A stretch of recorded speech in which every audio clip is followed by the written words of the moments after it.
I don't know where to start this. Okay. Creditors. To talk about August Steinberg's Creditors, first I want to dissect the plot and what Steinberg, I hope I'm saying his name correctly, tried to accomplish with his plot. The plot is very simple. It follows Adolf, a husband who is currently on vacation. Wasn't really clear if it was vacation or not. I believe it was vacation though. And he's been vacationing with his wife, who has left for, I want to say, a few days. We know she left. We know she left, went on a boat, all that. She left for a few days, and in that time, he met an older man named Gustav. Adolf is very unsure about himself. He finds comfort in either his wife or Gustav, depends who is there at the time. The general plot is that Gustav points out flaws in Adolf's ideology and his marriage, such as his wife Tekla took everything from Adolf, from his confidence, from not his ability to read, but he taught her how to read, and she took that, ran with his ideas, and now Adolf is left a show himself, and now he's found newfound passion in Gustav. Gustav basically is like, your marriage sucks, man, and is pointing out every little flaw and saying, if you keep on going on like this, it will lead to epilepsy. Don't think that's very factual, but that's where we get into the theme, actually. What I think was trying to be accomplished with this whole idea of epilepsy, disease, is that a man who is submissive to his wife is not a man at all. That's actually something that is said within the play itself.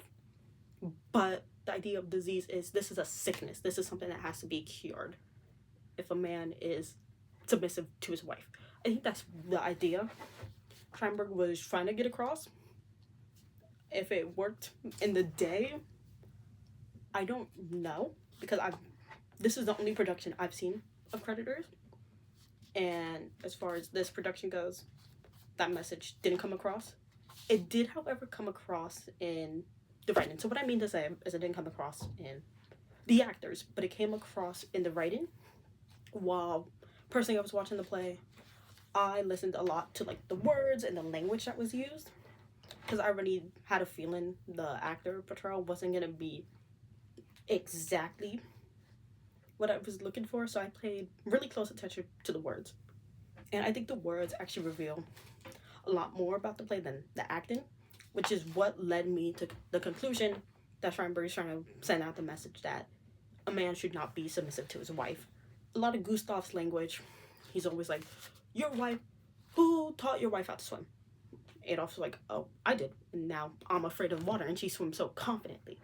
Adolf talks a lot about, and seeing his wife succeed, he kind of became like more submissive to her. His ambitions, his goals, they went down, and she became better than him at it, all that kind of stuff. Gustav has like this really, not profound, but constantly he has this message of like, what's your wife doing? Do you know what your wife's doing? All this and that. Like, what is your wife doing right now?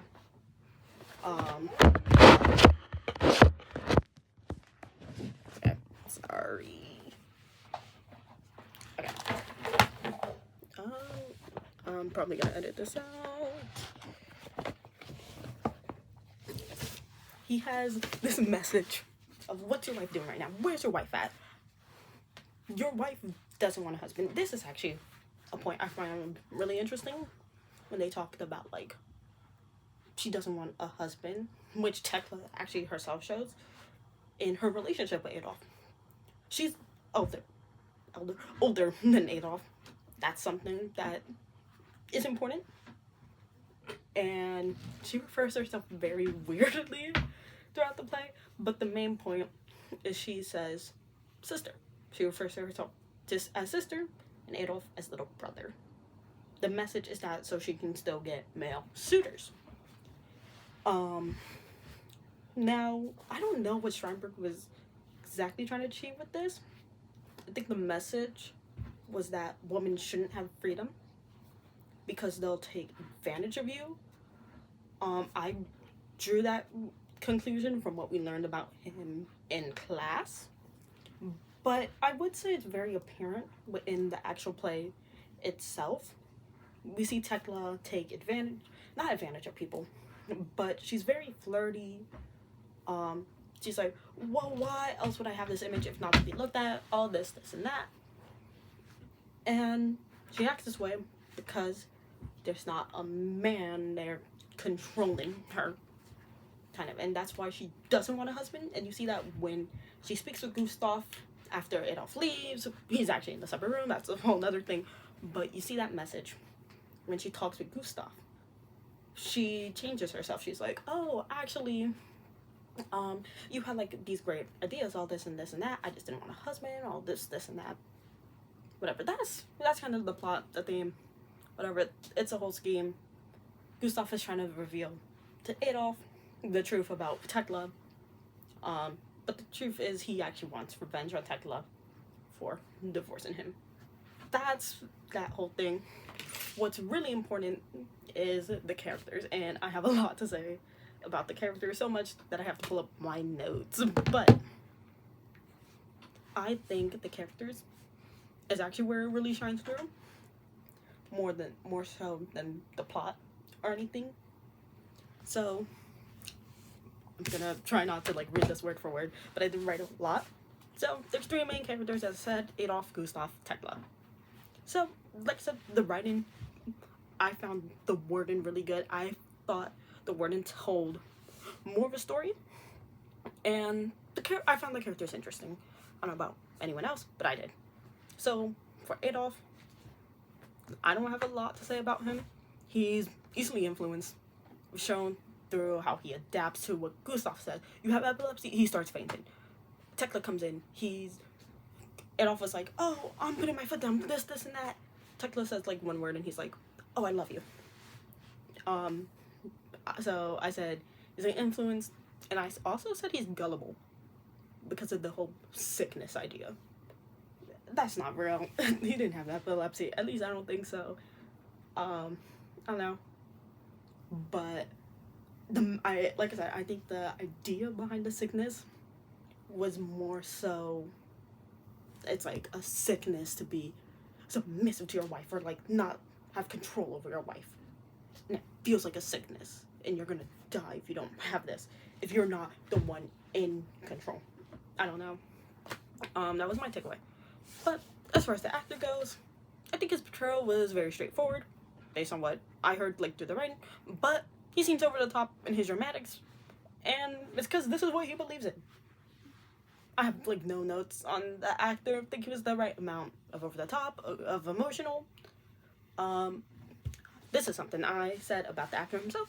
I enjoyed that you could see him adapting actions from those around him, of course the ideologies of Gustav, but I especially enjoyed the transition from Tekla beating him with the cane to the inverse when he beat her with the cane, as he expressed Gustav's ideology, taking on a mixture of both characters who influence him. That's something I really liked on the actor's part. You could actually see him adapting actions as we went along, like him drinking when Gustav drinks, all that. I found that very interesting. Gustav is actually the character I had the most to say about. So starting with how Gustav was written. So with the knowledge I have of Strindberg, I think Gustav is meant to appear as a hero, actually, exposing Tekla, exposing women across the world, that kind of thing. He speaks his mind, reveals truths in Tekla and Adolf's marriage. His lines imply he's a sophisticated gentleman and a schemer. His schemes, however, seem entirely his own. Backed by his elaborate revenge plan, you can see how his words change and how he addresses Adolf versus Tekla. With Tekla, he says what she wants to hear, and you can see those words reflected back as what he told Adolf about his wife comes to light. Not once does Gustav reflect anyone else's actions. And Oh wow, I already forgot what I was gonna say.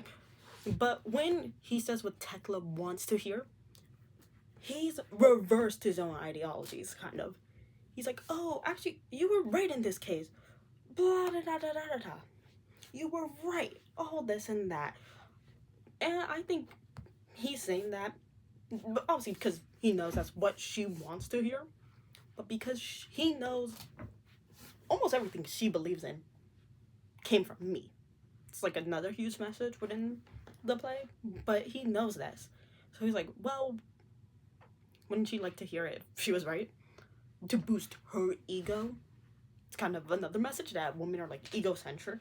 That's the whole thing with Tekla. But moving on, I personally didn't like how Gustav was portrayed.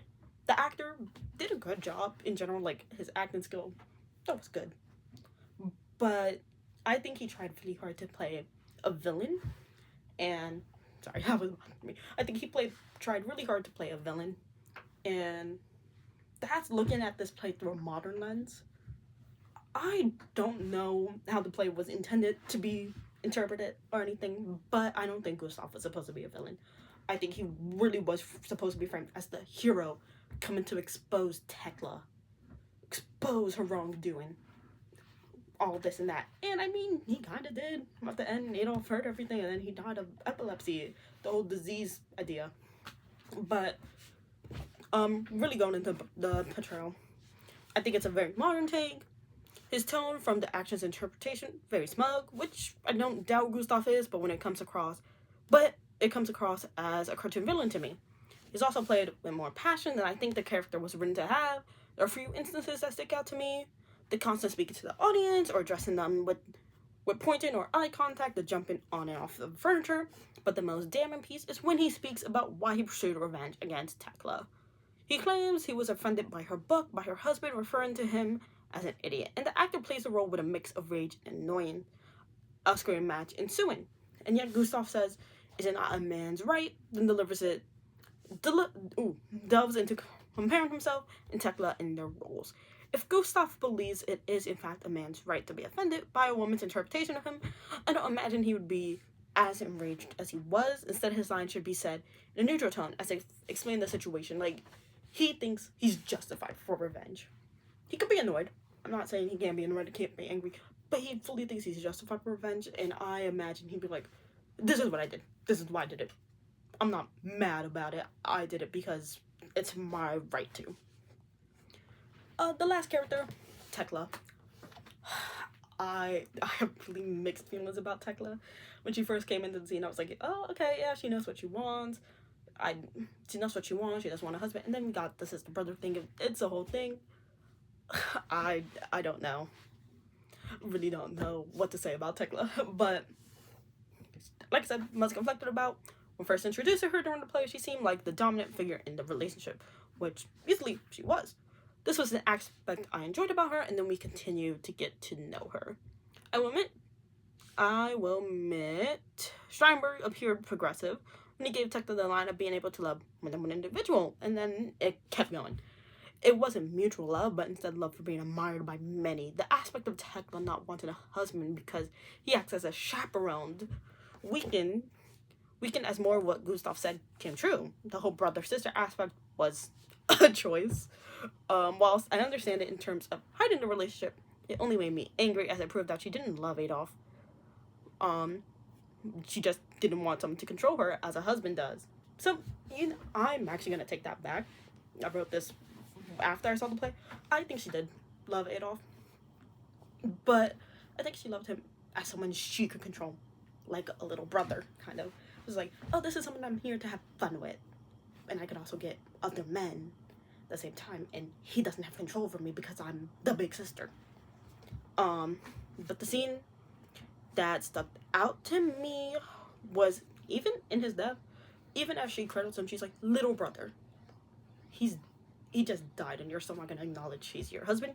But stealing his ideas once and for all, without acknowledging his traits, pass it on to her as a husband should. That's a quote. The actor's portrayal, I actually wrote her name because I'm here. But I thought her portrayal was enjoyable, especially when she had the realization that most of her came from Gustav.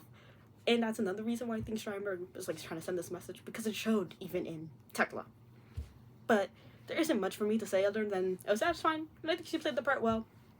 I can't really see any other way to play the character, but not much was given for Tekla, as much as like Gustav or Adolf. So I don't really know. The last thing is spectacle. There wasn't much. I did enjoy like the fake smoke when we had smoking scenes. That was the only really practical thing I could really see as far as the drinks go. It was empty bottles. Sorry, I'm looking back at my notes, but yeah, it was empty bottles. Actually, the pictures on stage, like on the walls, I noticed this midway through the play. They were actually the same picture.